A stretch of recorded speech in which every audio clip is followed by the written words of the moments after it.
Hello students, I am your Shashi ma'am. Here I bring for you an easy education system.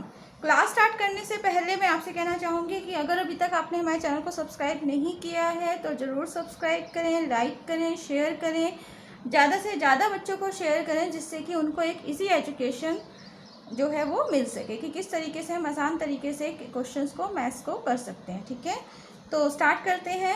हमारा topic चल रहा है arithmetic progression. इसमें हम exercise 5.2 start करेंगे। तो उससे पहले मैं आपको एक इंट्रोडक्शन देना चाहूँगी कि 5.2 एक्सरसाइज में जो फार्मूला यूज़ होगा वो क्या है। तो अभी तक हम समझ रहे थे कि एपी है या नहीं है, मतलब अभी तक हमने जो 5.1 एक्सरसाइज में किया कि जो हमें सीरीज़ दी गई है, नंबर्स की लिस्ट दी गई है, वो एपी है या नहीं है, ये आपको फाइंड आउट करना था।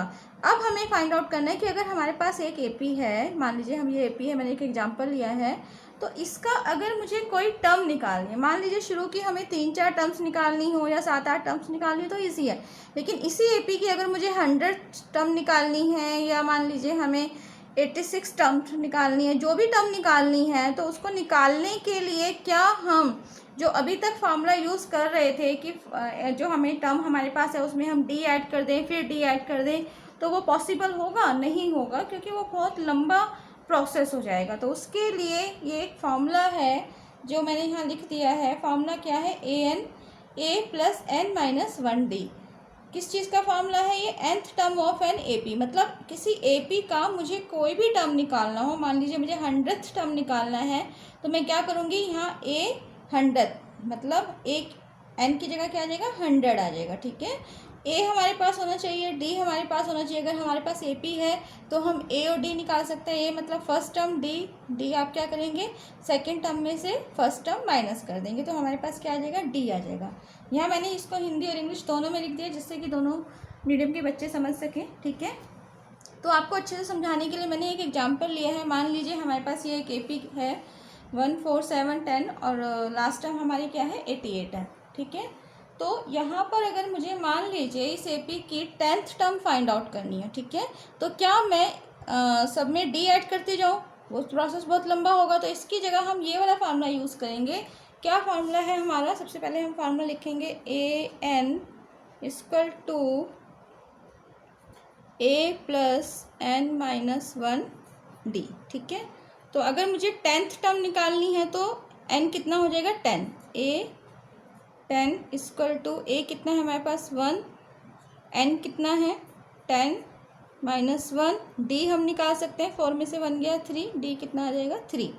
ठीक है, तो अभी मैं आपको जस्ट एग्जांपल लेकर समझा रही हूँ। जब हम एक्सरसाइज के क्वेश्चन करेंगे तो प्रॉपर वे में समझाऊंगी कि क्वेश्चन किस तरीके से करना है। ठीक है, ए 10th कितना हो जाएगा, 1 प्लस 10 माइनस 1 कितना हो गया, 9 इंटू 3।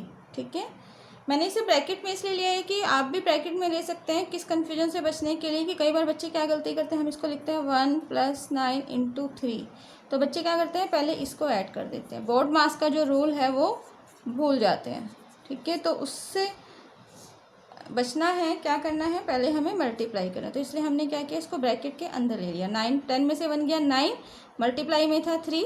ठीक है, कितना हो जाएगा, 1 प्लस 9 3 जा 27, कितना आया हमारा 28। ए 10 मतलब क्या हुआ कि इस सीरीज़ की 10th टर्म क्या हो जाएगी, 28 हो जाएगी। तो आसान था, कम टाइम लगा, थोड़े से ही टाइम में हमने फाइंड आउट कर लिया कि इस सीरीज़ की 10th टर्म कौन सी होगी।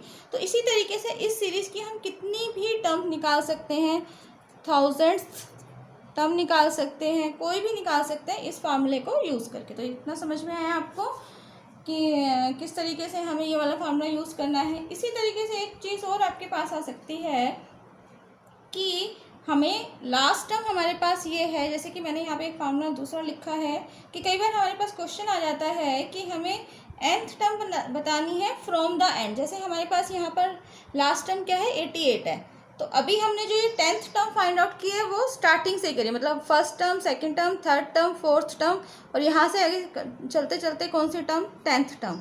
लेकिन अगर हमसे यही पूछा जाए कि 10th term from the end, मतलब पीछे की तरफ से, एंड से हमें 10th टर्म बतानी है, तो क्या फार्मूला यूज़ किया जाएगा। एनसीईआरटी में जो फार्मूला है वो थोड़ा लेंथी है, तो उसके लिए मैंने आपको ये छोटा फार्मूला दिया है। हम डायरेक्ट ये फार्मूला यूज़ कर सकते हैं। nth term from the end होता है l minus n minus 1 multiply by d। मतलब यहाँ l क्या है, हमारा लास्ट टर्म। लास्ट टर्म हमारे पास यहाँ पर क्या है, 88 है। ठीक है, तो हमें nth टर्म निकालना है कहाँ से, लास्ट से। तो फार्मूला क्या हो जाएगा, l। तो यहाँ पर हमारे पास l जो होता है वो क्या होता है, लास्ट टर्म। ये आपको याद रखना है। ठीक है, तो यहाँ पे 88 हमारे पास क्या है, लास्ट टर्म है। अब मान लीजिए हमें पता करना है कि जो 88 है वो हमारी कौन सी टर्म है। क्वेश्चन आ सकता है माइंड में कि हमारे पास फर्स्ट टर्म 1 है, 4 है, सेकेंड टर्म 4 है, थर्ड टर्म 7 है, फिर हमारे पास नेक्स्ट टर्म 10 है। तो हमारे पास एक क्वेश्चन आ सकता है, या हमारे माइंड में एक क्वेश्चन आ सकता है कि जो 88 है ये कौन सा टर्म है। तो ये भी हम फाइंड आउट कर सकते हैं इसी फार्मूले से। कैसे करेंगे, यहाँ पर जो an है वो हम क्या मान लेंगे, 88 मान लेंगे, क्योंकि हमें यहाँ पे n निकालना है। क्या निकालना है, n, number of terms. n मतलब यहाँ पर क्या हो जाएगा, नंबर ऑफ टर्म्स हो जाएगा। ठीक है, तो हम फार्मूला सेम रखेंगे, an equal to a plus n minus 1 into d. तो an कितना हो जाएगा, 88, a हमारे पास 1 है, n कितना है, n हमें फाइंड आउट करना है, -1, d कितना है, 3। सॉल्व करेंगे, 88 इक्वल टू 88 1 प्लस में है, आप इधर ले जाइए, -1 इक्वल टू कितना हो जाएगा, इधर कितना हो जाएगा, 3 को n से मल्टीप्लाई करेंगे 3n, और 3 को 1 से मल्टीप्लाई करेंगे 3।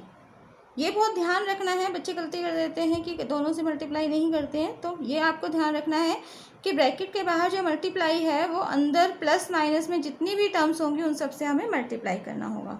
तो 88 में से 1 माइनस करेंगे, कितना आ जाएगा, 87, -3 इधर लेके जाएंगे, कितना हो जाएगा, +3, 3n रह जाएगा यहाँ पर। ठीक है, तो कितना हो जाएगा, 87 में अगर आप 3 ऐड करेंगे तो 90, और 3 इधर ले आएंगे, अपॉन में हो जाएगा n।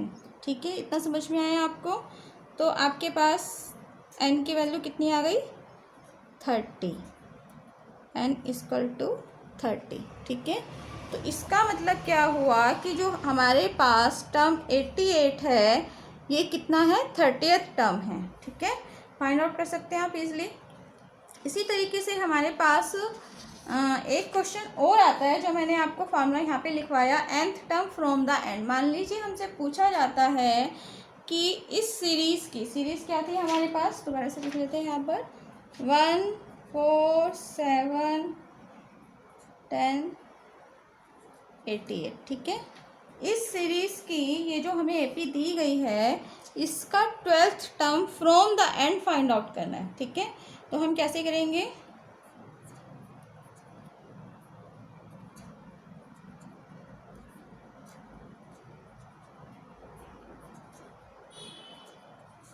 ठीक है, 12th term from the end. तो फार्मूला क्या बताया हमने, l minus n minus 1 into D. L कितना है हमारे पास, 88, माइनस n कितना हो जाएगा, 12, -1, डी कितना था, 3। सॉल्व कर लेंगे इसको,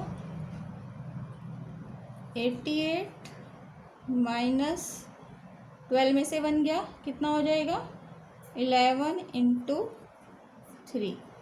इट मीन्स 88 माइनस 11, 3 जा 33, माइनस करेंगे आ जाएगा 55। इसका मतलब क्या हुआ कि इस सीरीज़ की 12th term from the end, 12th term from the end मतलब इस तरफ से जो 12th टर्म होगी वो कितनी होगी, 55 होगी। ठीक है, उम्मीद करते हैं आपको समझ में आया होगा।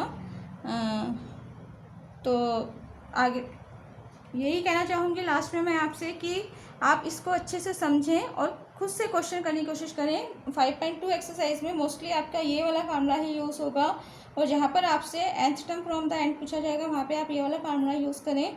और जब पहले आप खुद क्वेश्चन करने की कोशिश करें, और उसके बाद जो मैं आपको 5.2 एक्सरसाइज के क्वेश्चन सॉल्व कराऊंगी उसके बाद उससे चेक करें कि आपने सही किया है या नहीं किया है। Thanks a lot.